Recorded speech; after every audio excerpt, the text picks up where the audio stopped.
nongeye kubasuhuza, nongeye kwishimira kubana namwe inshuti zanjye. Nitwa Kamukama Papa Amia kuri Kamukama TV Rwanda.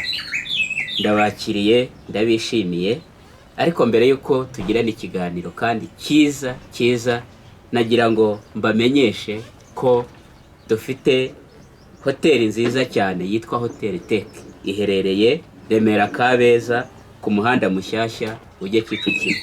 Bafite serivisi nziza cyane wakwishimira.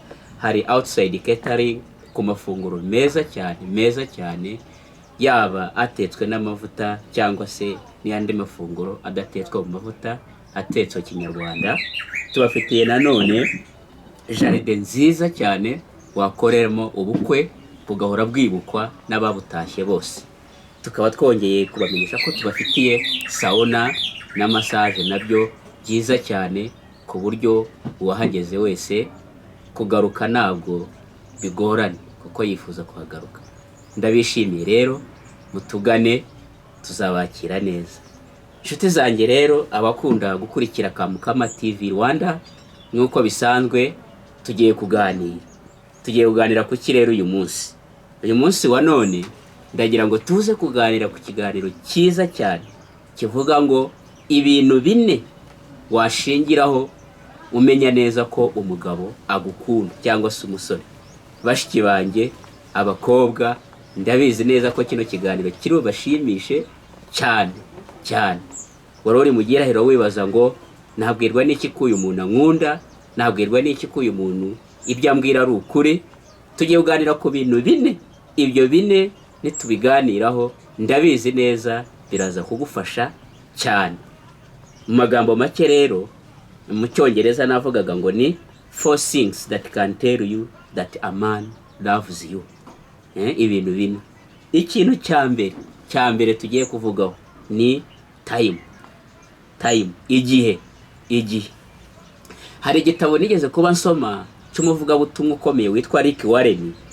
Yaravuze mu gitabo cye cyitwa The Purpose Driven Life, aravuga ngo the precious gift you can give to your friend is your time. Ngo impano nziza cyane waha umuntu w'inshuti yawe ni igihe rero ni ikintu gikomeye, kuko ku munsi Imana yatugeneye amasaha 28. Iyo ufashe rero isaha cyangwa iminota 30 ukabigenera umuntu, ugasura umuntu, mukaganira muri kumwe, umuhaye igice cy'ubuzima bwawe, umuhaye impano Imana yaguhaye, nawe ukongera ukayihereza undi muntu.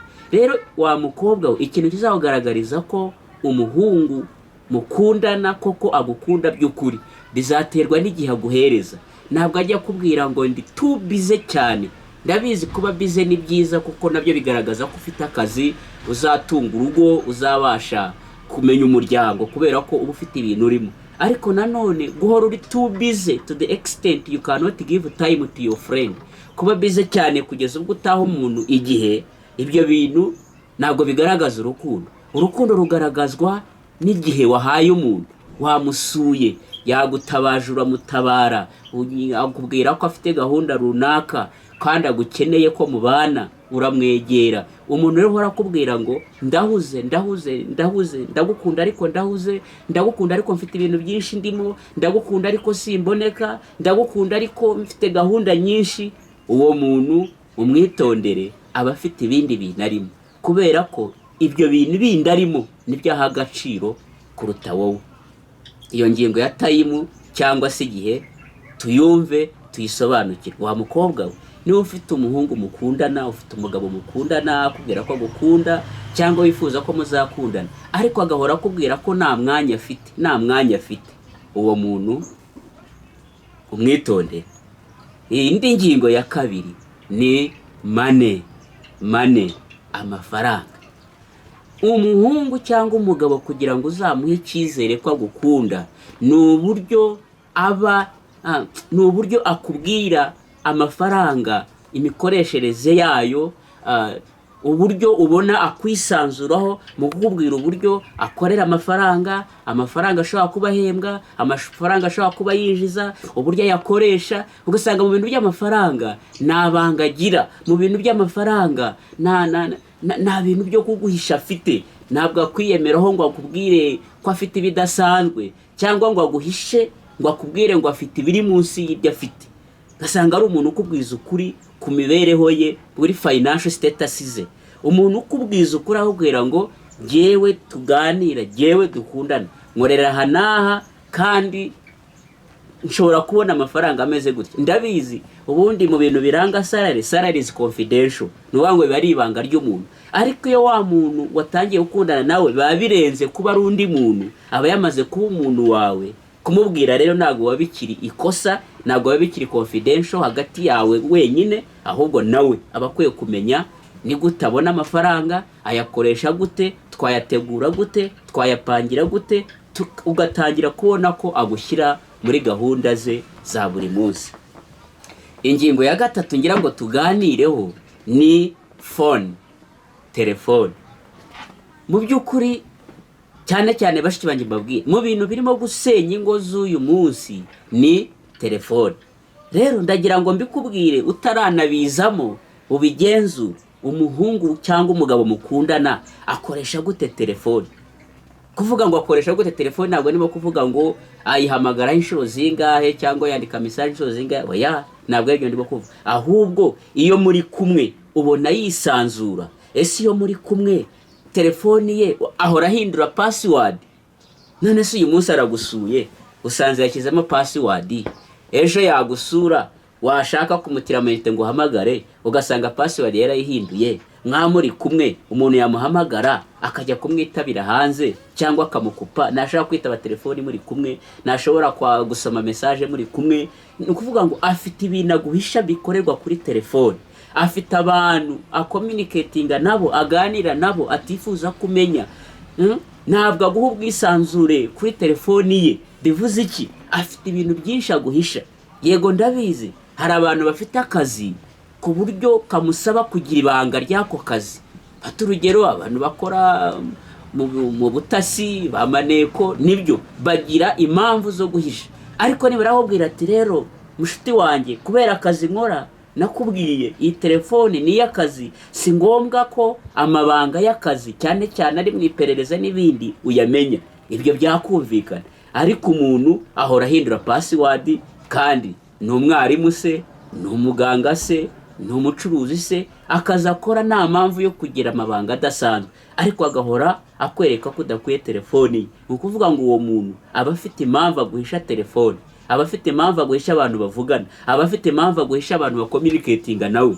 Uwo nawe ni ukumwitondera pe. Ingingo ya kane rero tugiye gusorezaho, ntabwo turi butinde, ni family, umuryango. Ikizakubwira umuhungu cyangwa umugabo ugukunda bya nyabyo kandi ugufitiye gahunda ni umuryango, uburyo yitwara ku kintu cyitwa umuryango. Ndavuga umuryango we, ndavuga umuryango wawe.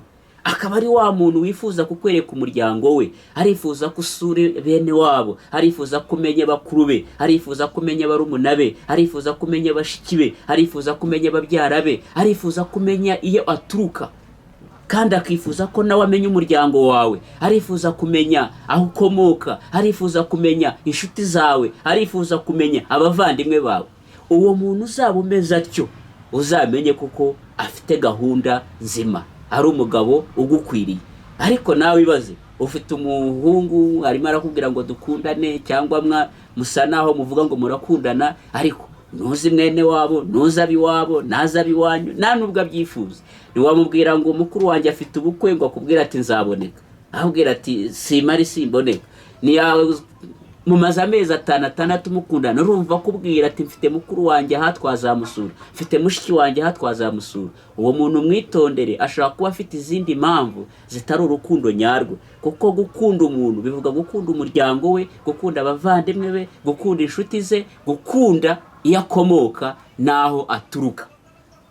Izo ngingo enye inshuti zanjye, bashiki banjye, bakobwa bumvise kino kiganiro, ndetse n'abasore, kugira ngo wemeze umukobwa kumukunda, izi ngingo enye ni ingenzi. Twazivuze ni time, kumuhereza igihe gihagije, ukajya umwitaho kandi ukamusura, mukabana muri byinshi. Ingingo ya kabiri twavuze ni money, kuba umunyakuri mu mafaranga, ukaba umunyakuri mu mafaranga winjiza, ukaba umunyakuri mu buryo yakoresha, ukaba umunyakuri mu byo ufite, ntubeshye ibyo ufite cyangwa ntiwibeshyere ibyo udafite. Ingingo ya gatatu twavuze ni uburyo yitwara kuri telefone. Ese aguhisha iki kuri telefone? Kuki ahindura za password buri munsi? Kuki iyo muri kumwe atitaba umuntu? Kuki iyo muri kumwe telefone ihamagara akabura amahoro? Uwo nawe wamwitondera. Ingingo yindi twavuze ni family cyangwa umuryango. Akwifuza kukwereka umuryango we, akifuza kumenya umuryango wawe, akifuza kumenya aho avuka, kandi akifuza ko nawe umenya aho avuka, nawe akamenya iyo uvuka. Ndagira ngo nongere mbasabe abakunzi ba Kamukama TV Rwanda, abakunzi b'ibiganiro byacu, abakunda ibyo tubagezaho, kugira ngo mukore subscribe, tujye tubana, mukomentinge, mutubwire icyo mutekereza kuri bino biganiro byacu, hanyuma musharinge ku nshuti zanyu, mukande like kugira ngo bigende neza. Imana ibahe umugisha, ndabakunda, tubonane ku kindi kiganiro.